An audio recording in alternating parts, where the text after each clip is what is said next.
Hello, welcome to the best football show. I'm Brian Baldinger at Baldy NFL. You can find me on Twitter, X, Threads, YouTube, you name it. You can find me at the NFL Network right here on your free Odyssey app. Down, like, subscribe, all that kind of good stuff. We're here every day, 10 days. This is Monday, tax day, Monday, April 15th. My taxes are done. Got them finished in advance this year for the first time in a long time. Feel good about that. I hope you all do too as well. It can be a stressful situation. But what isn't stressful is talking about the draft and talking about the players in this draft. That's not stressful to me. I don't have to write a check. I don't have to write a check for one of these owners, to try to build my football team. But it's, it's hope springs eternal. This is a great time to be optimistic. All you have to do is just look at what the Houston Texans did a year ago, drafting C.J. Stroud with the second pick, trading up to get to the third pick to take Will Anderson Jr. And they got the defensive rookie of the year. They did a great job of spending their money in free agency. And there they are winning the AFC South in a surprise and a playoff game against the Cleveland Browns. So that's what every team should aspire to do. And this is a draft that can get that done. So what we want to do here for this week and up to the draft, 10 days from today, is really take a look at each position group. And in my eyes, the top 5 players in each position group, and maybe good fits for these players. So we'll kind of examine all of it. And so it starts with quarterbacks. It always does. It always does. And, at the very top of this list is Caleb Williams. And I have known Caleb since his days in high school in D.C. I worked with him at a quarterback collective football camp. And I sat down with Caleb in the film room, put a bunch of tape on of Patrick Mahomes and Josh Allen and Russell Wilson and how they were attacking coverages, what they did to attack, what the coverages were, how to attack it, what's the best route combinations. And I just sat there for an hour with Caleb, just very relaxed, feeling I'm talking to really a college senior, to be honest with you. He didn't seem like a high school kid. He was very advanced. He was very smart. He was very articulate. And then after that, I went and watched him throw the football. And I remember texting some friends going, this Caleb Williams, if he was in the combine this year, he'd throw it as good, if not better, than every quarterback that was at that combine back in, 2018 or 19, whatever it was. And then, he was the #1 high school recruit in the country, and Lincoln Riley got him to go to Oklahoma. And he beat out Spencer Rattler, went in from the very first day. Oklahoma's losing to Texas in the Texas OU shootout, maybe one of the top 3 or 4 college football games every year. I played for the Cowboys, lived in Dallas for a long time. You go out to the Cotton Bowl and watch the Red River shootout. It's great. And he stepped on the field that day, and he dominated, and he did for the next 2.5 years. And so, you go back to his high school days. You go back to his days at Oklahoma. Lincoln Riley leaves Oklahoma, goes to USC, travels, follows him with them. There's Cliff Kingsbury, coaching the quarterbacks. There's Lincoln coaching the quarterbacks. And I don't know, people can find flaws in Caleb. You can watch the Notre Dame game this year and watch him throw 3 interceptions. You can, all that stuff is there. He's the best prospect in this draft. He won the Heisman Trophy year before. Jaden Daniels was outstanding. We'll get to Jaden in a second. He was outstanding. Look, the team wasn't very good outside of Brendan Rice and maybe Marshawn Lloyd. I don't know that USC will have another offensive player drafted. I think every game, there's a stat out there. I should know it by now, but I think he had to score 40 points to win his football games in the Pac-12 this year. I mean, it was ridiculous. So I'm not comparing him to Patrick Mahomes, but I did a lot of Patrick Mahomes games for Fox when he was at Texas Tech. And if Mahomes wasn't putting up 40 or 50, the Raiders weren't winning a football game. You had to do whatever you had to do to try to win a game and throw off platform, take shots that you probably wouldn't necessarily have to do. But that's how you played. And that's a little bit how Caleb played. So I can hear people say, well, you can't play football like that in the NFL level. And that's true. A lot of those run around throws that he made, you probably can't do in the NFL, but you can do some of those. Because I heard the same arguments about Mahomes. Oh, he's mechanically unsound. He's taking too many chances. He throws into coverage. And he did that at Texas Tech. But he's doing that in the NFL right now at the highest level of success. And like I said, I'm not comparing him to Patrick, but I think he's the best prospect in this draft. And so Chicago, who has the #1 pick, I think they made this decision a long time ago, honestly. I think they've watched every game this year.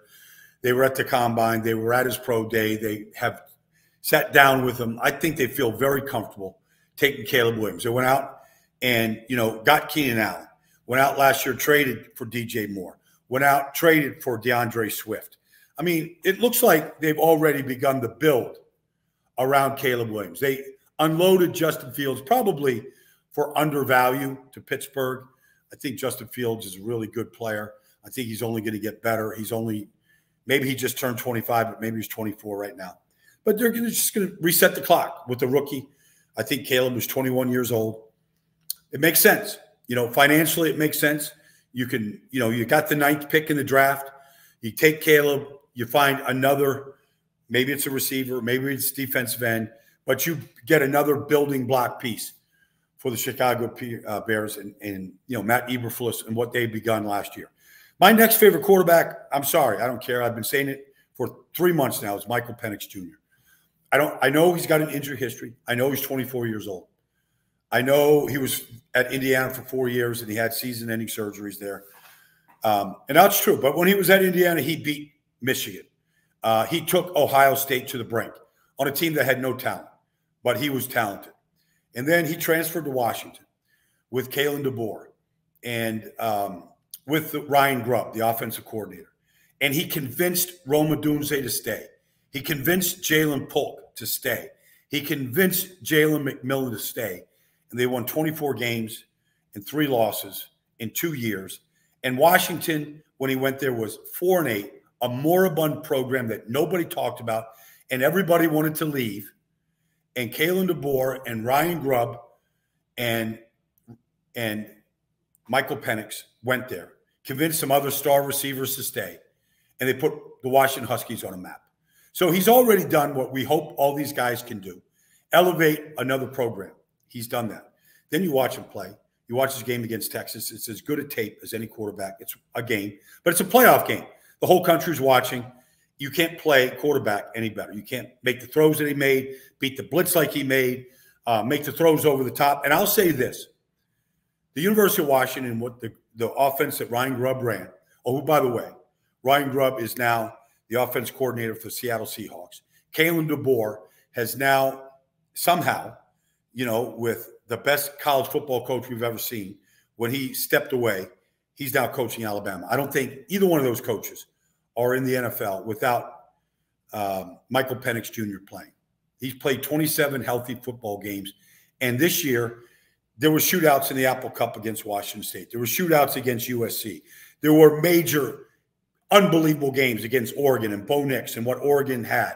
I mean, you go to Oregon in 2022, you're 14-point dogs at Oregon, and you go and win that game, okay? And you outplay Bo Nix. I'm just saying, like, there's so much there to love about Michael Penix. There's not anybody in this draft process says he doesn't have the best arm in this draft. You can argue Caleb. You can argue some of these other guys, Drake May. To me, if you put J.J. McCarthy or almost any one of these other quarterbacks in Washington's offense, they're not 14-0 playing Michigan for the national championship. And you could say, okay, he threw 2 interceptions in that game. He did. Look at that throw at the end of the first half to cut the lead to 17-10, where he wants to go to Rome Odunze. And they basically, on his, little pivot route in the goal line, and he trips. And he's down on the ground. He's got to go to his third option over the middle to make the throw. I think it was McMillan. I mean, it's a big-time throw. Michael Penix Jr., I feel, is going to elevate a program. You can say, okay, left-handed. Mike Vick was left-handed. Boomer Esiason's left-handed. You could say Tua's left-handed. I mean, there's a handful of guys that have been successful. Steve Young won a Super Bowl left-handed. It doesn't bother me at all. His arm is unreal. He can generate tremendous velocity and tremendous distance with just using his upper body. He can throw perfectly fine, but sometimes you got to throw off your back foot. Sometimes the blitz is coming at you. You got to make a throw. So I think the more people watch Michael Penix Jr., the more they get over the injuries, the more they get over the age, the more they get over some of this stuff. So that's my second favorite. Then, look, Jaden Daniels has been elite. I mean, he was at Arizona State. for 3 years. I think, look, Antonio Pierce was there. He transfers after Arizona State gets itself in hot water. Brian Kelly and LSU win the battle for him. And to be honest, he became a better player. He was a good player at Arizona State. He didn't put up big numbers. He was 9 interceptions, 10 touchdowns. But, you know, he threw for a good percentage, and he ran the ball pretty good. But he went to LSU. He took it to a different level. Now, you know, you have, guys like Brian Thomas, and you have Malik Neighbors, and you go, you know, you have elite players. So around him. But, I mean, Jaden Daniels won the Heisman Trophy, and deservedly so. He ran for touchdown, 10 touchdowns. He threw for 40. That's 50 touchdowns. Joe Burrow threw for 60, I think, when they won the national championship. I don't think he's Joe Burrow, but he is a really good dual threat quarterback who just improved and took his game to another level this year and deservedly won the Heisman. You know, his game, just his running against Alabama and Florida and some of the other games. I mean, you know, it's Justin Fields, it's Lamar Jackson-like. Now, he's not built like those guys, and that's my concern, is he's got a narrow frame. Doesn't mean he can't fill out and grow into his 6'3" frame. I think he's 209, 210 pounds right now. He can grow into it and get stronger. All that can be done. He's young. I do worry about him taking off and running. And it's not a flaw, but all these guys that run a lot, like he did, at some point you drop your eyes and you take off and you run. You look for the opening and you go. Sometimes it's designed. Sometimes it's just you and your instinct. I do have a little concern about his frame, his size, and how if he stays a dual threat quarterback, you know, because we've seen Lamar, we've seen Carson Wentz, we've seen Justin Fields, we've seen them all get hurt. We know the record of guys that take off and run. Maybe the only guy that doesn't is maybe Josh Allen, but nobody's built like Josh Allen in this draft. So that's Jaden Daniels, my third favorite quarterback. I'm going to say Drake May is my fourth. I like Drake May a lot. I'm not down on Drake. This is a good quarterback draft. I think we'll see that in 10 days, the way it unfolds. He's got, you know, you love his frame. 6'4", 230, big, strong arm, can run when he has to. You know, he's got everything that you're looking for in a franchise quarterback. You watch his last two games against Clemson, North Carolina State, you're not in love with him. You're just not. You watch him in some games at the end of the year before, you're not in love with him. Now, everybody has throws that you want to kind of take out of the resume reel and go, all right, I like the good more than I dislike the bad. You can say that about Drake. I mean, with a chance to elevate into, you know, ACC championship territory against Clemson and North Carolina State. And by the way, I went to Duke. I know the ACC forwards and backwards. When you're evaluating players that play in the ACC or play ACC schools, the first school you watch them against is Clemson, and this year probably Florida State. You watch them in those first games. Let's see him against the best talent. Now, he played Clemson, North Carolina State last two games. He wasn't very good. He threw, you know, in those games, he threw 3 touchdowns, 3 interceptions. They scored 20 points a game. He wasn't – I mean, you see the misses and you go, I'm concerned about the accuracy. I was never concerned about the accuracy with C.J. Stroud last year. You could say, well, he's not a dual threat quarterback. He doesn't run, except at Georgia he did against Georgia. I don't see the accuracy thing concerns me because when he misses, he misses. It's not guys going off their fingertips. He misses throws. That's my concern. Like, okay, we all seen accuracy improve. We've seen Josh Allen go from a 58% quarterback to a 70% and become a star in this league. And people question whether you could do that coming out of Wyoming. So I'm not as concerned if Drake May goes to the Minnesota Vikings. And that's the thing. Like, I think Jaden probably goes to Washington. I don't think Michael Penix goes in the top 10. I think Drake May goes in the top 10 because of some things that you can't coach. His size, his frame, you know, how he sees the field. Those are good things, good qualities to get drafted. Concerned about the accuracy. And then for my fifth quarterback, I can't decide between J.J. McCarthy and Bo Nix. Bo Nix was awesome at Oregon. He was a much better player at Oregon than he was at Auburn. His completion percentage, his touchdowns to interception ratio, like all that stuff is elite. J.J. McCarthy, look, in the Big Ten championship game this year against Iowa and in the national championship game against Washington, he didn't throw a touchdown pass, but he didn't need to. They were just that good around him. And that's sort of my argument for JJ.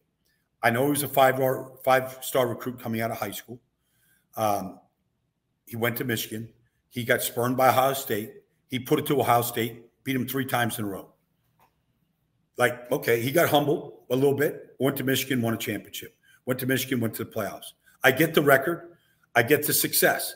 I get that when it was at the combine, he worked out. He threw. His stock began rising. I thought literally that day when Daniel Jeremiah and the NFL Network was talking about it, and it was a good workout. Those aren't the things that would make me draft a player. I want to see this guy, have comeback wins, have his number 1 wide receiver. I don't know, whoever, Roman Wilson, whoever, Blake Corum. I want to see him without those guys and how he elevates the team around him. It wasn't a lot of chances for that. So that's my quarterbacks right there. I got Caleb, followed by Penix. I think Penix is going to get drafted in the first round, though. It won't surprise me. I'll give you a hot team. Like, I don't think the Atlanta Falcons at 8 are taking a quarterback. No way. But if Atlanta does drop back, would they think about it? Because Kirk Cousins is a 2-year player. The contract's big. But I think Rome Odunze is going to really value if he can go someplace and sit and not have to play. I just think watch out for Atlanta. Watch out for Denver. Watch out for the Raiders. Those are possible, and maybe not at 12 or 13, but I do think there's a place for Michael Penix. I think Drake May is probably going to get taken in the top 5. Minnesota might trade with New England to go up there and get him. It won't surprise me. Maybe the Patriots stay at 3 and get him. Won't surprise me. There's so many quarterback-needy teams. I mean, starting with New England, followed by the Giants at 6, followed by Denver at 12, and the Raiders at 13, and Jacksonville, or Seattle at 16. All those teams could be looking for quarterbacks. And then you get the teams that might trade from the second round into the first round with Kansas City or San Francisco or Baltimore. Get in there, get one of Bo Nix, get Michael Penix, get him on a 5-year contract and start to build. That's the quarterbacks. That's the way I see them. This has been the Best Football Show. Join me tomorrow as I break down the top 5 wide receivers in a wide receiver deep and talented draft. Can't wait to talk to you tomorrow, everybody. Thank you for joining me here on the Best Football Show.